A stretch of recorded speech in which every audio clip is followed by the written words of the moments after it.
Piece TV Bangla, মানবতা সমাধান। সত্যপাল মালানী, উল্লাসনগর। আমার ধারণা ডক্টর জাকির নায়েক শ্লোক নিয়ে খেলা করছেন। উনি শুধু শ্লোক নিয়ে খেলা করছেন। ইসলাম এই পৃথিবীর মানুষকে ভাগ করেছে দুই ভাগে, একটা হলো মুমিন, আরেকটা হলো কাফির। অবশ্যই আমরা ইসলাম ধর্মের এই কথাগুলো বিশ্বাস করি না, মানতেও পারি না। তাই ইসলাম ধর্ম যেভাবে আমাদের উপর সর্বজনীন ভ্রাতৃত্বকে চাপিয়ে দিচ্ছে, সেটা আসলে কখনোই সম্ভব না। ইসলাম মানুষের মধ্যে শুধু বিভেদ তৈরি করে। তাদের মধ্যেও আছে শিয়া, সুন্নি, এছাড়াও ইসলামে আরো 70টা গোত্র আছে। হ্যাঁ, আমি আমার প্রশ্ন করছি, ইসলাম এটা দিতে পারবে না। পৃথিবীতে একমাত্র হিন্দু ধর্মই আমাদের সর্বজনীন ভ্রাতৃত্ব উপহার দিতে পারবে। এক্কাম সত্তা বিপ্রবাহুদা ভেদান্তি, একটু আগে আপনি বললেন। ইসলাম এটা কোনোভাবেই মানে না। গরু হত্যা করছে, কাফির হত্যা করছে, তাদের সম্পত্তি কেড়ে নিচ্ছে, লুট, নারী নির্যাতন। ইসলামই বলে ভ্রাতৃত্ব, তাহলে কিভাবে আসবে? আপনার মুখে ভ্রাতৃত্বের কথা আসলে শুধু শ্লোক নিয়ে খেলা করা। আপনি আসলে হিন্দু ধর্ম বলতে গিয়ে ইসলাম ধর্ম বলে ফেলেছেন। ভাই, আপনি বেশ কিছু মন্তব্য করেছেন। আর ইসলাম বলে ইন্নাল্লাহ মাস্তাবিরিন, নিশ্চয়ই আল্লাহ তাদের সঙ্গে আছেন যারা ধৈর্যশীল। ভ্রাতৃত্ব বজায় রাখতে গেলে আপনাকে ধৈর্যশীল হতে হবে। ধৈর্যশীল যদি আমরা না হই, তাহলে ভাইয়ের সাথে ভাইয়ের যুদ্ধ লেগে যাবে। ইসলাম বলছে, সূরা আল বাকারার 153 নম্বর আয়াতে আছে, ইন্নাল্লাহ মাস্তাবিরিন, নিশ্চয়ই আল্লাহ ধৈর্যশীলদের সঙ্গে আছেন। আর ভ্রাতৃত্ব বজায় রাখতে চাইলে ধৈর্যশীল হতে হবে। আর আমি এখানে উপস্থিত গুরুজনদের শ্রদ্ধা করি। তিনি হয়তো হিন্দু ধর্ম সম্পর্কে ভালো জানেন, তবে দুঃখিত যে আমি তার সঙ্গে একমত নই। ইসলাম সম্পর্কে তার জ্ঞান কিছুটা কম। আর ওনার সাথে আমি একমত যে ইসলাম ধর্মে মানুষকে দুই ভাগে ভাগ করা হয়। একটা হলো যারা বিশ্বাসী মুমিন, আরেক দল হলো কাফির, উনি যেভাবে বললেন। আর প্রত্যেক ধর্মেই দুই প্রকার মানুষ আছে, এমনকি হিন্দু ধর্মেও হিন্দু আর অহিন্দু। খ্রিস্টান ধর্মে খ্রিস্টান আর অখ্রিস্টান, ইহুদি ধর্মে ইহুদি আর নন ইহুদি, ইসলামে মুসলমান আর অমুসলমান। তাহলে ইসলাম আলাদা হলো কি করে? আর আমি এখানে হিন্দু ধর্মের সমালোচনা করব না, আমি সমালোচনা করব না। কিন্তু আজকের এই লেকচারে আমি হিন্দু ধর্ম নিয়ে কথা বলবো, কারণ আমি বিভিন্ন ধর্মের একজন ছাত্র হিসাবে আমি বেদ পড়েছি, আমি উপনিষদ পড়েছি। তবে এখানে ছোট্ট একটা মন্তব্য করি। হিন্দু ধর্মগ্রন্থ বেদে আছে যে এই মানুষ জাতি সৃষ্টি হয়েছে সর্বশক্তিমান ঈশ্বরের 4টে অংশ থেকে। তার মাথা থেকে এসেছে ব্রাহ্মণ, বুক থেকে এসেছে ক্ষত্রিয়, আর উরু থেকে বৈশ্যরা ব্যবসায়ী জাত, আর পা থেকে শূদ্ররা বর্ণপ্রথা। আমি এটা নিয়ে মন্তব্য করতে আসিনি, আমি এটা চাই না। আমি চাই না হিন্দু ভাইদের মনে আঘাত দিতে। ইসলাম ধর্ম এটার অনুমতি দেয় না। আমি এসব নিয়ে মন্তব্য করছি না, কোনো ধর্মের সমালোচনা করছি না, আমি কারো সমালোচনা করছি না। আমি কথা বলছি না যে কোনো ধর্ম ভুল।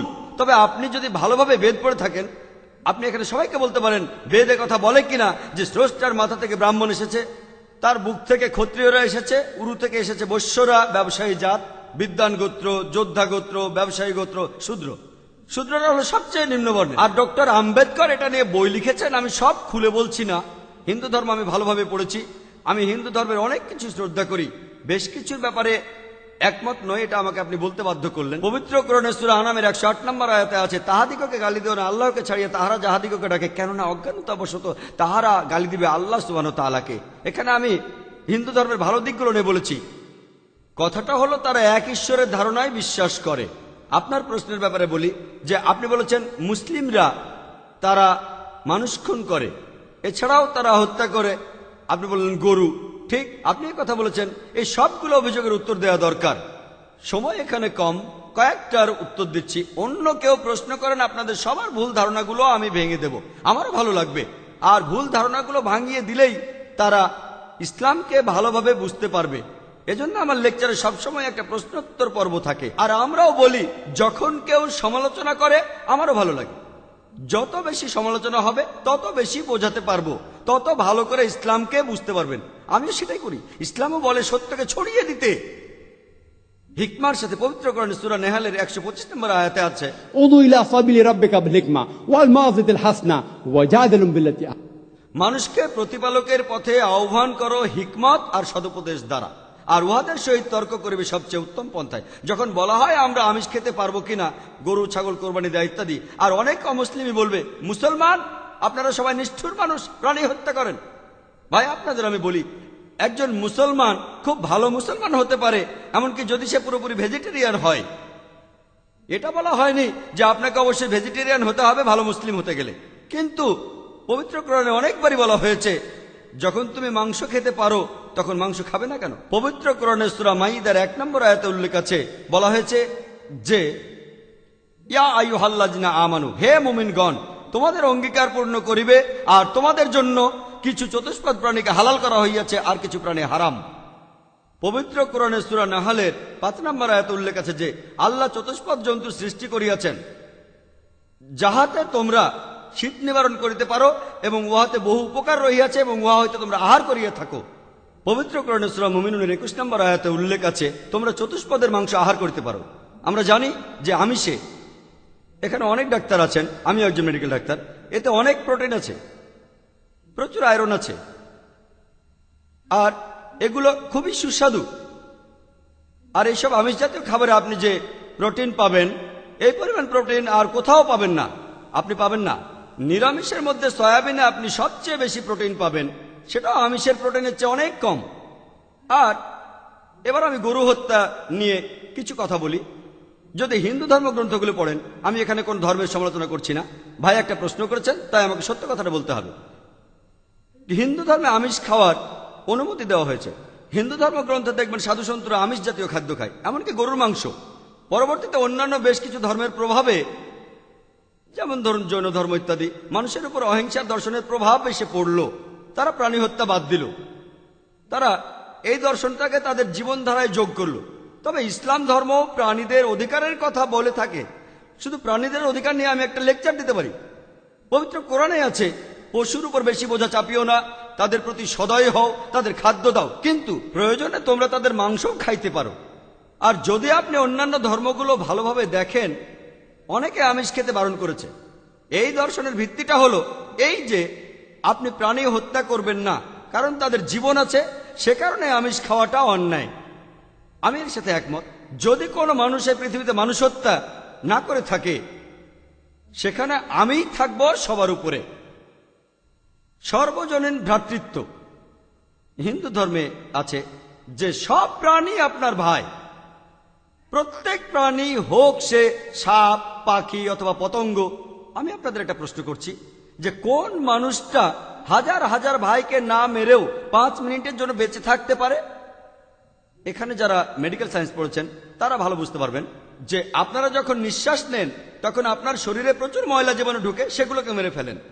তার অর্থ এই ধর্মে বাঁচার জন্য আপনার ভাইদের আপনি মেরে ফেলছেন। ইসলামের সর্বজনীন ভ্রাতৃত্ব বলে মানুষ জাতির প্রত্যেকেই আপনার ভাই। বিশ্বাসের ভ্রাতৃত্বে প্রত্যেক মুসলমানই ভাই ভাই, প্রত্যেক প্রাণীই আমার ভাই নয়। তবে অন্য প্রাণীদের রক্ষা করতে হবে, তাদের ক্ষতি করবেন না, বিনা কারণে তাদের অত্যাচার করবেন না, তবে প্রয়োজন হলে সেগুলোর মাংস খেতে পারেন। তাই যে দর্শন বলে আমিষ খাবার খাওয়া অন্যায়, কারণ এখানে আপনি প্রাণী হত্যা করছেন, বিজ্ঞান প্রমাণ করেছে, এমনকি গাছপালারও জীবন আছে, আপনারা জানেন। তাই এ কথা এখানে খাটছে না যে প্রাণী হত্যা করা অন্যায়। তাই এখন তারা যুক্তিটা পাল্টে বলল যে আচ্ছা গাছেরও জীবন আছে, তবে তারা ব্যথা অনুভব করে না, তাই গাছ হত্যার চেয়ে প্রাণী হত্যা অনেক বড় অপরাধ। আর আজকের দিনে বিজ্ঞান উন্নত হয়েছে, আমরা জানি গাছও ব্যথা অনুভব করে, এমনকি গাছও কাঁদতে পারে, গাছেরও ভালো লাগতে পারে। তাই গাছ ব্যথা অনুভব করে না, এটা টিকলো না। এখানে ব্যাপারটা হলো যে গাছের কান্না মানুষ শুনতে পায় না, কারণ মানুষ কানে যে শব্দ শোনে সেটা সীমা 20 সাইকেল পার সেকেন্ড থেকে 20,000 সাইকেল পার সেকেন্ড। এই সীমার মধ্যে কিছু হলে মানুষ সেটা শুনতে পায়, এই সীমার নিচে বা উপরে মানুষ কিছু শুনতে পায় না। যেমন ধরুন কেউ যদি ডগ হুইসেল বাজায়, ডগ হুইসেল চেনেন, যেটাকে বলে সাইলেন্ট ডগ হুইসেল। যখন কেউ এই হুইসেল বাজায়, এটা সীমা হচ্ছে 20,000 সাইকেল পার সেকেন্ডের উপরে, 40,000 সাইকেল পার সেকেন্ডের নিচে। কুকুর 40,000 সাইকেল পার সেকেন্ড পর্যন্ত শুনতে পায়। তাই কেউ যদি হুইসেল বাজায়, কুকুর হুইসেলটা শুনতে পারে কিন্তু মানুষ শুনতে পায় না, এটাকে বলা হয় সাইলেন্ট ডগ হুইসেল। একইভাবে গাছপালার যে কান্নাকাটি আমরা মানুষরা কিছুই শুনতে পাই না, তবে গাছও কাঁদে, তারাও ব্যথা অনুভব করে। আমাদের একজন ভাই বললেন, যিনি বিষয়টা নিয়ে বেশ তর্ক করছিলেন, আর আমাকে বললেন, ভাই জাকির, আপনার কথা আমি মেনে নিলাম যে গাছপালারও জীবন আছে, তারাও ব্যথা অনুভব করে, তবে আপনি কি জানেন যে গাছের দুটো ইন্দ্রিয় কম আছে, তাদের 3টা ইন্দ্রিয় আছে, পশু পাখির ইন্দ্রিয় আছে 5টি। তাই গাছপালা হত্যার চেয়ে পশু হত্যা করা অনেক বড় অন্যায়। আমি তাকে বললাম যে ভাই, ধরুন আপনার একজন ছোট ভাই আছে, সে ছোটবেলা থেকে বোবা আর কালা, দুটো ইন্দ্রিয় কম, সে বড় হওয়ার পরে কেউ একজন তাকে খুন করে ফেললো, আপনি কি বিচারককে বলবেন, ও মি লর্ড, এই খুনিকে কম শাস্তি দিন কারণ আমার ভাইয়ের দুটো ইন্দ্রিয় কম ছিল, এই কথাই বলবেন? আপনি বলবেন, ও মি লর্ড, তাকে দ্বিগুণ শাস্তি দিন কারণ সে একজন নিষ্পাপ মানুষকে হত্যা করেছে। তাই ইসলামে এটা কোনো যুক্তি নয় যে 2 বা 3টা ইন্দ্রিয়। পবিত্র কোরআনে সূরা বাকারার 168 নম্বর আয়াতে আছে, যে বৈধ খাদ্যবস্তু আছে তাহা তোমরা আহার করো। তার অর্থ যেগুলো বৈধ আর হালাল খাবার সেগুলো খেতে পারো। আর এ কারণে আপনারা দেখতে পাবেন যে গবাদি পশু, আল্লাহ সুবহানাহু ওয়া তাআলার ইচ্ছায় গবাদি পশু বংশ বিস্তার করে বেশ তাড়াতাড়ি, মানুষ এবং অন্যান্য পশুর তুলনায় বেশ তাড়াতাড়ি দ্রুত বংশ বিস্তার করে। যদি আপনার কথা মেনে নেই যে মানুষ কোনো গবাদি পশু খাবে না, তাহলে পৃথিবীতে গবাদি পশুর পরিমাণ অনেক বেড়ে যাবে, অনেক বাড়বে। আর বললেন গরু হত্যা করা, এ নিয়ে বই লিখেছেন মৌলানা আব্দুল করিম পারেক।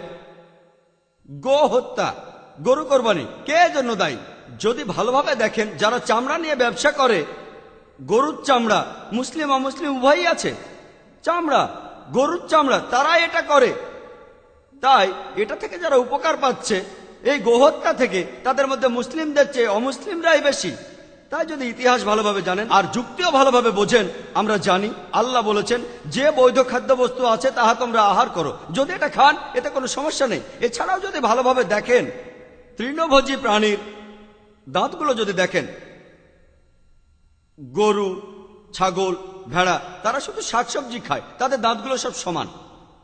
যদি আপনারা মাংসাশী প্রাণীর দাঁতগুলো ভালোভাবে খেয়াল করেন, সিংহ, বাঘ, চিতাবাঘ, তাদের দাঁতগুলো খুব সুচালো, তারা শুধু মাছ মাংস খায়।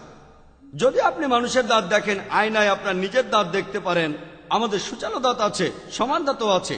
যদি সর্বশক্তিমান ঈশ্বর আমাদের শুধু নিরামিষ খেতে বলতেন, তাহলে আমাদের সুচালো দাঁত দিলেন কেন? কেন? আমিষ খাওয়ার জন্য? যদি আপনারা তৃণভোজী প্রাণীদের পরিপাকতন্ত্র ভালোভাবে খেয়াল করেন, গরু, ছাগল, ভেড়া, তাদের পরিপাকতন্ত্র শুধু নিরামিষই হজম করতে পারে। মাংসাশী প্রাণীগুলোর পরিপাকতন্ত্র, বাঘ, সিংহ, চিতাবাঘ, তারা শুধুমাত্র আমিষ হজম করতে পারে।